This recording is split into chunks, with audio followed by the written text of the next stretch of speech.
चलो देखो किरचॉफ का दूसरा नियम क्या होता है। किरचॉफ का दूसरा नियम उसको बोलते हैं बोल्टता का नियम, बंद पास का नियम, लूप का नियम।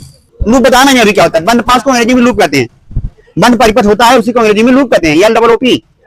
मुंबई में लूप की पहले सिम चलती थी, बंद हो गई। तो फिलहाल समझो लूप मतलब क्या होता है, बंद पास। ठीक है। तो किरचॉफ का दूसरा नियम जो है उसको विभिन्न नामों से जानते हैं। पहला नाम क्या है उसका बताओ, बोल्टता का नियम। दूसरा नाम बंद पास का नियम। तीसरा लूप का नियम। चौथा किरचॉफ का द्वितीय नियम। किरचॉफ का द्वितीय। तो किरचॉफ का दूसरा नियम क्या कहता है, ऐसे समझ लो, किसी बंद परिपथ में, किसी या जटिल परिपथ में, जो भी बोलो, किसी बंद परिपथ में या जटिल परिपथ में समस्त बोल्टताओं का, बोल्टता मतलब अलग अलग टर्मिनल के बीच आप बोल्टता निकालेंगे। मान लीजिए हमारे पास शाखा है, ऐसे हमारे पास परिपथ है, तो यहाँ ए है, यहाँ बी है, यहाँ सी है, यहाँ डी है, तो सबकी बोल्टता निकाल लेंगे। पहले एबी की बोल्टता निकालेंगे, फिर बीसी की निकालेंगे, फिर सीडी की निकालेंगे, फिर एडी का निकालेंगे। तो समस्त बोल्टताओं का बीजगणितीय योग शून्य होता है। कितना आसान है। किसी बंद परिपथ में समस्त बोल्टताओं का बीजगणितीय योग शून्य होता है। जैसे यहाँ पर बीजगणितीय योग शून्य होता है, वहां भी बीजगणितीय योग शून्य होता है। यहाँ पर धारा था, वहां पर क्या है, बोल्टता। क्या ये बात समझ में आ रही है, लिखवा दिया जाए, एक बात समझ गए कि नहीं समझे। तो अगर मान लो इसके बीच बोल्टता V1 है, यहाँ पर V2 है, यहाँ हमने एक सेल जोड़ा है ना, एक सेल यहाँ भी जोड़ लिया मैंने। अब मान लो इसका विद्युत वाहक बल E1 है और इसका E2 है, तो ये कारक भैया ऐसे एक तरफ से चलते हुए जाओ, चाहे एंटी क्लॉकवाइज चलो चाहे क्लॉकवाइज। क्लॉकवाइज मतलब आप जाओगे ए से बी की ओर, ये क्लॉकवाइज है। एंटी क्लॉकवाइज मतलब बी से ए की ओर आओ, समझ ना। बोलो। अब अगर मैं कहूं यहां पर सभी बोल्टताओं को जोड़ लूं, तो इसके बीच बोल्टता मान लीजिए V1।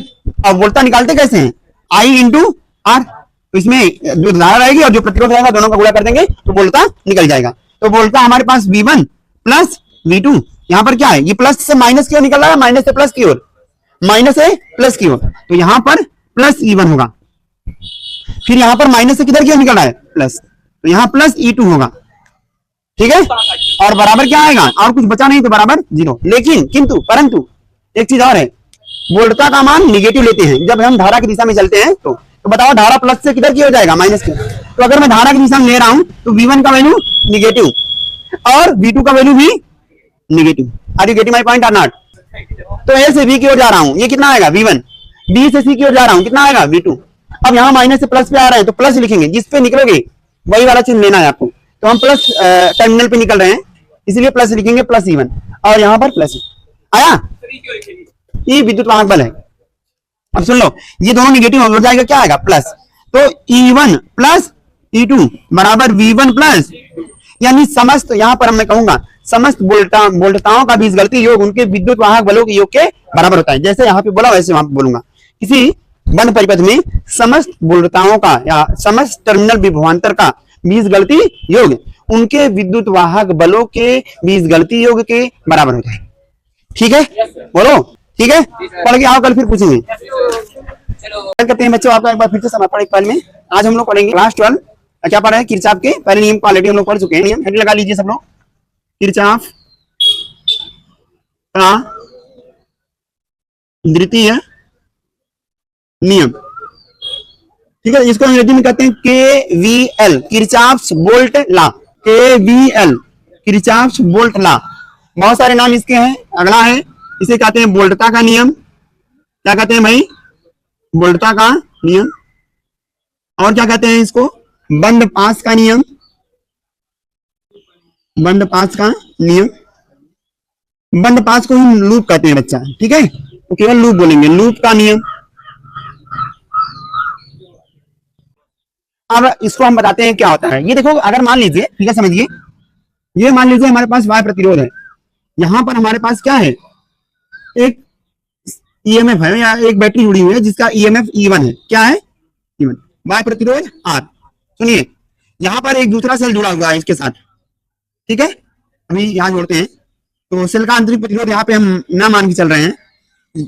यहाँ पर एक प्रतिरोध मान ले रहे हैं हम, ये R1 कर लीजिए, इसको क्या कर लेंगे, सॉरी इसी को R1 कर लीजिए, इसको R2। यहां पर एक सेल जोड़ दीजिए। ठीक है, मान लीजिए इसका विद्युत वाहक बल क्या है, E2, और एक प्रतिरोध अगर चाहे तो यहां भी जोड़ सकते हैं।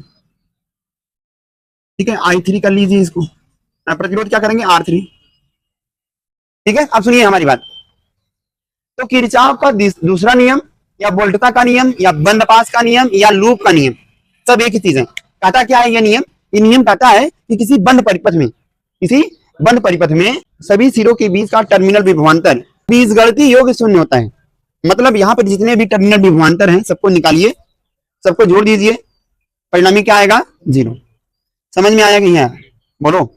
दूसरी भाषा में कहना चाहो तो कह सकते हो, तो किसी बंद परिपथ में सभी शाखाओं शाखा मतलब यहाँ एक पॉइंट यहाँ पर, एक पॉइंट यहाँ पर ना, सभी शाखाओं का लीजिए या सभी संधियों का लीजिए, सभी शाखाओं के बीच के विभवांतरों का बीजगणितीय योग शून्य होता है। ठीक है, ये दो तरीके हो गए बताने के। समझ में आया नहीं आया? क्या कहते हैं? किसी बंद परिपथ में सभी शाखाओं के बीच के विभवांतरों का बीजगणितीय योग शून्य होता है। तीसरा अगर इसको कहना चाहो तो तीसरे तरीका क्या है कहने का, कि किसी बंद परिपथ में ना सभी टर्मिनल विभवांतर का बीजगणितीय योग उनके विद्युत वाहक बलों के योग के बराबर होता है। ठीक है, समझ में आया कि नहीं आया? अभी लिखवा रहा हूं मैं, बट क्या तुम लोगों को दिमाग में कुछ घुसा? मान लो इनके बीच टर्मिनल विभवांतर है, इसमें धारा बह रही है, मैं धारा कौन सी कह लूं? आई, वही धारा इसमें बह रही है। चलो थोड़ी देर के लिए I1 मान लेता हूं, ये आगे भी जुड़ा है ना यहाँ पर, तो छोड़ दो। तो इसमें हम मान ले रहे हैं धारा क्या है? I2। यहाँ पर हम मान ले रहे हैं इसमें धारा कौन सी बह रही है? यही धारा तो इसमें आ रही है वापस, तो कौन सी धारा होगी? I1 ही होगी। सही है, यहाँ पे धारा कौन सी है? I1 और यहाँ।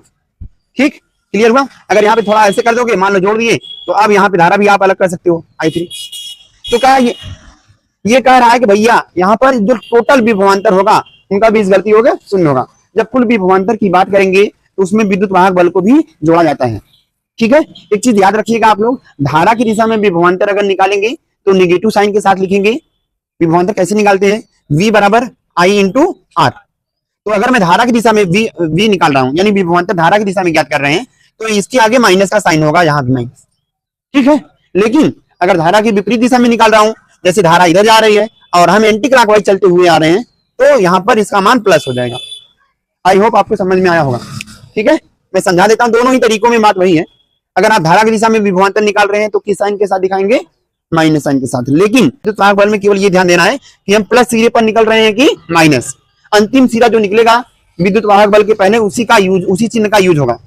ठीक है, स्टेटमेंट लिख देता हूं, उसके बाद बात करते हैं। तो किरचॉफ का दूसरा नियम क्या कहता है कि किसी बंद पास में सभी शाखाओं के बीच के विभवांतरों का बीजगणितीय योग शून्य होता है। तो सपोज करिए यहां पर हमारे पास ए है बिंदु, यहाँ बी है, यहाँ पर सी है और यहाँ पर डी है। तो सबसे पहले हम अगर एडी के बीच विभवांतर निकालें, वी एडी, ठीक है, कैसे चल रहे हैं? क्लॉकवाइज चले, एंटी क्लॉकवाइज? एंटी क्लॉकवाइज चलते हैं ऐसे। तो अब देखिए हम धारा की विपरीत दिशा में जा रहे हैं, क्योंकि धारा इधर आ रही है और हम इधर जा रहे हैं, तो विभवांतर यानी वी का वैल्यू प्लस चिन्ह के साथ लिखा जाएगा। तो मैंने कहा इनके बीच विभवांतर क्या होगा? ए और डी के बीच वी एडी, ये प्लस में होगा, और विद्युत वाहक बल यहाँ पर क्या है? तो माइनस सिरे से किस सिरे पर निकल रहे हैं? प्लस सिरे पर, तो विद्युत वाहक बल क्या होगा? धनात्मक। ठीक, फिर क्या हो जाएगा? यहां से सी से बी की ओर चलेंगे, तो ये धारा की दिशा इधर आ रही है, हम इधर जा रहे हैं, बोलो, धारा की विपरीत दिशा में जा रहे हैं, तो यहाँ पे माइनस चिन्ह लेंगे, प्लस माइनस, धारा की विपरीत दिशा में जा रहे हैं ना, हम धारा की विपरीत दिशा में जा रहे हैं, तो यहाँ पर सी से बी की ओर जा रहे हैं, तो इनके बीच विभवांतर सी बी हो जाएगा, और ये हम प्लस चिन्ह के साथ लेंगे। क्यों? क्योंकि धारा की विपरीत दिशा में जा रहे हैं, धारा इधर जा रही है और हम इधर जा रहे हैं। ठीक है, इसी प्रकार बताओ बी और ए के बीच विभवांतर क्या है? बी ए वी बी ए, ये प्लस में लेंगे या माइनस में? धारा ऊपर जा रही है, हम नीचे आ रहे हैं, तो प्लस चिन्ह के साथ। इनका परिणामी क्या होगा? 0। आया समझ में? नहीं आया? एक बार फिर समझो, मैंने कहा इसके बीच विभवांतर क्या होगा? V AD. यहाँ पर बीच में हमारे पास क्या है? विद्युत वाहक बल भी है, तो इसको लिखना पड़ेगा चिन्ह के साथ। किस चिन्ह पर निकल रहे हैं? माइनस, तो माइनस E1। फिर अब यहाँ आ जाएंगे, इसके बीच विभवांतर क्या होगा? V D C. ठीक है, अब धारा किधर की ओर आ रही है? इसमें धारा की दिशा किधर होगी? ये माइनस है ना, तो धारा की दिशा में दिखाया नहीं, मान लो नीचे की ओर आ रही है, तो ये नीचे आ रहा है, हम ऊपर जा रहे हैं, तो विपरीत दिशा में है ना, तो विभवांतर क्या होगा? डी से सी की ओर जा रहे हैं, तो प्लस चिन्ह के साथ। ठीक है, और सेल का विद्युत वाहक बल माइनस से किधर जा रहे हैं? प्लस, तो विद्युत वाहक बल पॉजिटिव होगा, क्योंकि प्लस सिरे पर निकल रहे हैं। फिर इसके बीच विभवांतर क्या होगा? सी और बी के बीच विभवांतर वी सी बी, और धारा की विपरीत दिशा में जा रहे हैं, इसलिए प्लस चिन्ह के साथ। ठीक है, फिर बी और ए के बीच, तो वी बी ए हो जाएगा ना। अब धारा ऊपर जा रही है, हम नीचे आ रहे हैं, तो धारा की विपरीत दिशा में, इसीलिए इसको हम किस चिन्ह के साथ लिखेंगे? प्लस चिन्ह के साथ। हो गया? समझ में आया? वीडियो अच्छा लगा हो तो वीडियो को लाइक कीजिए, शेयर कीजिए, कमेंट्स कीजिए और चैनल पे नए हैं तो चैनल को सब्सक्राइब कीजिए।